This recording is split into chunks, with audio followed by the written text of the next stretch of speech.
నిజామాబాద్ జిల్లా ఇందల్వాయి కేంద్రంలోని తండావాసులు తమ ఎన్నికలను బహిష్కరించారు. ఇక సిన్నపల్లి గ్రామ పరిధిలోని పలు తండాలో సరైన మౌలిక వసతులు లేక తీవ్ర అధ్వానంగా గడుపుతున్నామని ఆవేదన వ్యక్తం చేస్తున్నారు.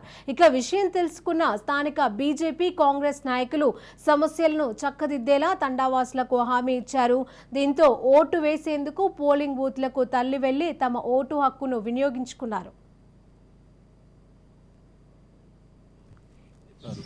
ఒకటి రెండవది ఏంటంటే రోడ్డు విషయంలో అయితే జూలైలో మేము అది పెడతాం. మేము అప్పుడు పెడతాం, అది చేపిస్తామని చెప్పి వాళ్ళు కూడా అది హామీ ఇచ్చారు. ఇంకా చూడాలి అది మరి ఎంతవరకు అవుతుంది ఎంతవరకు కాదనేది మేము ఆలోచిస్తున్నాము.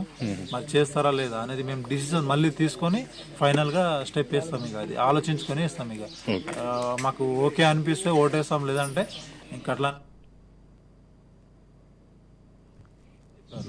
ఒకటి రెండవది ఏంటంటే రోడ్డు విషయంలో అయితే జూలైలో మేము అది పెడతాం. మేము అప్పుడు పెడతాం, అది చేపిస్తామని చెప్పి వాళ్ళు కూడా అది హామీ ఇచ్చారు. ఇంకా చూడాలి అది మరి ఎంతవరకు అవుతుంది ఎంతవరకు కాదనేది మేము ఆలోచిస్తున్నాము.